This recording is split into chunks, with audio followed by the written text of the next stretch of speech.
So, Wandavision, Season 1, Episode 4, we interrupt this program. This is the episode that answers a lot of questions for a lot of people, myself included. Um, I now can say if you can make it to this episode, it puts a lot of the huh to rest. Uh, the organization of Sword, which is another organization in the Marvel Universe, kind of counter to Shield. Um, it went out to investigate what exactly was going on with Westview, I believe the name of the city was. Basically, a town that's disappeared. Um, a lady that's just, a person that's disappeared.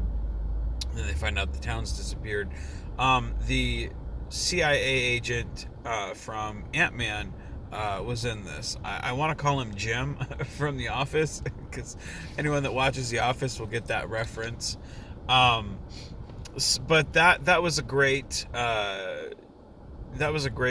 cameo. I didn't expect to see him in this, but he was heavily in this episode, and I enjoyed it a lot. He worked alongside. I think it was kind of the sidekick lady who was helping Natalie Portman's character in Thor. I think, if that's who it is. I'm not really sure. I get confused on some of the side characters from time to time, but I think that's who it was. So to me, I was like, oh, that's really cool. They're bringing in, these small references and whatnot.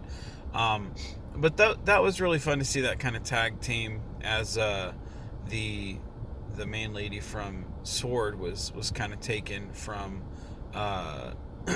this anomaly that they found, which just happens to be oh shoot, I forget the name. Again, I'm terrible with names, and I feel like I'm butchering this whole review. Forgive me.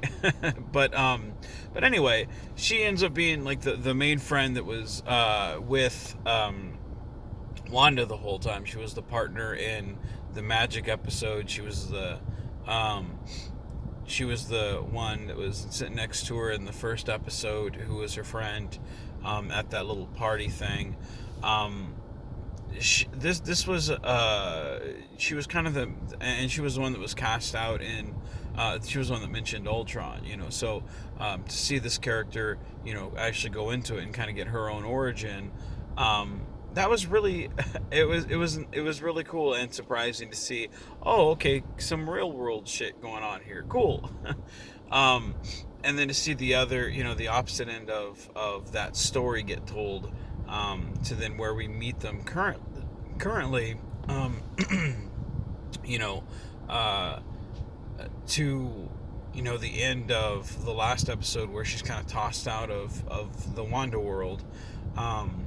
It's so now both the worlds, the real world and the Wanda world, has kind of met up. So we now know what exactly happened, and well, not exactly why. We did see in Wanda's Wanda's vision, no pun intended. We saw that she saw a dead Vision. Things are still kind of twisted there. But she understands that she's created this place. So it raises a couple of questions, but it answered a bunch of questions that those of us had that went into this with blinders on. I'd say overall this was probably my favorite episode of the series, just because even though we didn't spend a lot of time in this world, it did answer the questions that we had. And I look forward to seeing what exactly is going on, because it seems like that she's using this, creating this reality as kind of a coping mechanism for, losing Vision, for losing people, and I think that's really interesting, if that's what exactly is happening. So like I said, it answers some questions, it raises a few more, and it's just a good overall episode. And then seeing those other secondary characters from other movies interact was a real treat.